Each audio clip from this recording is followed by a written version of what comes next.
नमस्कार साथियों, स्वागत है आप सभी का हमारे चैनल RL बार जर्नलिस्ट पर। आज हम लोग टीकमगढ़ में हैं और टीकमगढ़ में राजीव जैन साहब हमारे साथ हैं। राजीव जैन साहब से चर्चा करते हैं कि इस पार्क की जो सुंदरता है और तमाम चीज़ों पर वो हमारे लिए जानकारी देंगे। सीनियर यहाँ के जर्नलिस्ट रहे हैं पूर्व में और इस समय भी वर्तमान में काम कर रहे हैं, स्वतंत्र पत्रकारिता को अपना समय दे रहे हैं। सर स्वागत है। पहले नमस्ते सर, यहाँ जब हम पार्क में आए तो क्या यहाँ की विशेषता, चूँकि आपको ज़्यादा अनुभव है हम लोगों से, तो आपसे ही सीधा पूछना चाहेंगे यहाँ की क्या विशेषता है सर? यहाँ राजनीतिक रूप से जो भी विधायक रहे हैं उन्होंने यहाँ का विकास तो अच्छा कराया है, लेकिन युवाओं का विकास कम हो पाया है। अब जैसे मैं इस पेड़ की तरफ ही आपको ले जाऊँ, ये एक सकोरा लगा हुआ है, लेकिन दाना पानी यहाँ कम है। तो यहाँ लोग बाग पढ़े लिखे हैं लेकिन उनके पास दिशा नहीं है। बजट की हमेशा विडंबना ये रहती है कि शासन से पारित होता है लेकिन अधिकारी काम नहीं करते हैं। तो मेरा ये मानना है कि यहाँ पर जो ग्रेजुएट व्यक्ति हैं उनको एक काउंसलिंग की बहुत ज़्यादा ज़रूरत है। जैसे इसको मान लें हम, चिड़िया बैठी डाल पर देख दुनिया की रीत, खाने को दाना नहीं दिखा रही है प्रीत, दिखा रही है प्रीत जगत की रीत है न्यारी, जंगल काटे सबने मानवता भ्रष्ट हुई सारी। आज भ्रष्टाचार का दीमक सरकारी योजनाओं को खाने पर लगा हुआ है और यहाँ पर जो भी पानी की बहुत कमी रहती है। अभी जो आप हरियाली देख रहे हैं ये बारिश के बाद तक है। बारिश के बाद जब सूखा पड़ता है तो खाने के लाले पड़ जाते हैं। के पास प्रबंधन नहीं है। सरकारी योजनाएं आती हैं वो जिले लेवल पर सीमित रहती हैं, ग्रामीण क्षेत्रों पर नहीं पहुंच पाती हैं।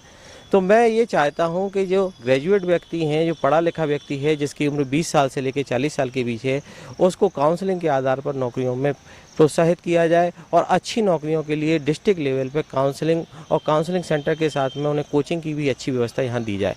साथ ही साथ मेडिकल कॉलेज की यहाँ बात आई थी, तो मेडिकल कॉलेज की चर्चा तो हो रही है, लेकिन मेडिकल कॉलेज का अगर बजट आ जाए और सबसे ज़्यादा हम प्रभावी उसी चीज़ को कर दें तो यहाँ से 100 डॉक्टर्स बनेंगे जो कि डिस्ट्रिक्ट लेवल पर ऑर्थोपेडिक्स में, पीडियाट्रिक में, रेस्पिरेटरी में, कार्डिक में बहुत उच्च लेवल पर जा सकते हैं। यहाँ की प्रतिभाओं में महाराजा वीर सिंह जी देव का नाम आता है। आप ये जो मंदिर देख रहे हैं ये रानी गणेश कुंवर जी का मंदिर है, श्री राम भक्तों का राम राज्य का मंदिर है। तो यहाँ पर सबसे ज़्यादा जो ज़रूरत है वो है गाइडेंस की। इसके आधार पर यहाँ के जो विधायक हैं वो DPR बनाने में भी पीछे रहते हैं। यहाँ के जो पूर्व विधायक रहे हैं वो शासकीय सहकारिता की योजनाओं में ही लगे रहते हैं। तो आम जनता भटक जाती है। केवल धर्म धर्म धर्म धर्म से कुछ नहीं होता, धर्म के साथ में दिशा भी होनी चाहिए जो कि भाषा, भूषा, भोजन, भवन और भावना को एकीकृत करके एकीकृत विकास परियोजनाओं पर हमें केंद्रित करे। लेकिन बुंदेलखंड का जो एरिया है आप बता रहे हैं, इतना विकास ना होने के बावजूद यहाँ बीते 20 वर्ष की अगर हम बात करें तो 18 महीने के कार्यकाल को कमलनाथ के निकाल दें तो भारतीय जनता पार्टी की सरकार मध्य प्रदेश में रही है। तो इन परिस्थितियों में भी एक तरीके से आप कह रहे हैं विकास ना हो पाना, और मैं भी देखता हूँ लगातार लोग नौकरी के लिए बाहर जा रहे हैं, पलायन कर रहे हैं, लेकिन फिर सवाल पैदा होता है कि लगातार लोग भारतीय जनता पार्टी को ही क्यों चुन रहे हैं? देखिए सर, आपने सुना होगा कि कर्जा लेके घर तो बनाया जा सकता है, कर्जा लेके घर चलाया नहीं जा सकता है। तो 5 साल में जो विकास आप देख रहे हैं ये विदेशी पैसे से विकास हुआ है, ना कि अपने पैसे से, अपने मनोवृत्तियों का विकास हुआ है। आप एक छोटी सी बात समझिए, किसी भी गली में चले जाइए आपको बूढ़ी माँ दरवाजे पे बैठी नहीं मिलेगी। आज जो पढ़ाई की स्थिति है, आपने कंप्यूटराइज मोबाइल कर दिया, उसके कारण रेडिएशन की दिक्कत होने लगी, चेस्ट में रेस्पिरेटरी की दिक्कत होने लगी। आप सरकारी योजनाओं में देख रहे होंगे कि ऑक्सीजन सप्लाई के लिए सिलेंडरों की व्यवस्था कोविड जैसी व्यवस्थाओं में की गई। तो जो हमारी प्राकृतिक जो संसाधन है उनका दोहन सही तरीके से नहीं हो रहा है और ना ही हमें कोई गाइडेंस दिया जा रहा है। अगर हमें एक एकीकृत विकास परियोजना दे दी जाए, जैसे तालाब जोड़ो योजना है, नदी विकास योजना है, या मंदिरों में जो पुजारी रहते हैं अगर उनके बच्चों को आप देखें तो उनके पास कोई आधार नहीं है, उनको कोई पैसा नहीं मिलता, कोई धनराशि उपलब्ध नहीं होती, तो वो अपने विकास कैसे करेंगे? तो वो दान पर निर्भर रहती हैं। तो दान तो जब होता है जबकि आपके पास बजट आए, सरकारी योजना में व्यक्ति जाए, उसके माध्यम से भी बाढ़ का विकास हो, बाज़ारों का विकास हो। आप बाज़ार में जाके स्थिति देखिए, 5 साल में पूरे रोड उखड़ गए। नालियों की स्थिति ये है कि नगर पालिका टैक्स वसूल नहीं कर पाती। तो मेरा ये मानना है कि भाषा, भूषा, भोजन और भवन भावना की जो भावना हमारी वो पहले सनातन संस्कृति में चली आई है, जहां हम अपनी जड़ों से जुड़े हुए थे, आज हम फल तो खाना चाहते हैं लेकिन जड़ के लिए पेड़ नहीं लगाना चाहते, उसका संरक्षण नहीं करना चाहते। तो वो एक बड़ी विडंबना। लेकिन मैं पुनः उसी सवाल पर आता हूँ कि इन परिस्थितियों में आने वाले विधानसभा चुनाव में आप राकेश गिरी और यादवेंद्र सिंह बुंदेला इन दोनों पक्षों को कहाँ देखते हैं? देखिए, दोनों पक्ष अपनी अपनी जगह सही हैं। पक्ष भी होना चाहिए और विपक्ष भी होना चाहिए। जो आप विकास देख रहे हैं, ये किसी एक व्यक्ति ने नहीं कराया कि राकेश गिरी ने कराया हो कि यादवेंद्र सिंह जी ने कराया हो। हाँ, मैं ये मानता हूँ कि इनके प्रयास से टीकमगढ़ में कुछ परियोजनाएं लागू हुई, लेकिन ये समेटने वाला कोई नहीं है। तो हमें एक ऐसा व्यक्ति चाहिए कि जो डॉक्टरेट भी हो, जो गरीब की बात भी मानता हो, रोटी कपड़ा मकान की व्यवस्था भी जानता हो और गांधी की तरह व्यक्तियों को एकजुट करने के लिए खड़ा कर सकता हो। ऐसा नहीं है कि अगर प्रशासन कोई गलत काम कर रहा है तो हम उसका विरोध ना कर पाएँ। होता ये है कि जब DPR तैयार होती है, बजट आता है, उसके बाद सब ठंडे बस्ते में पड़ जाता है।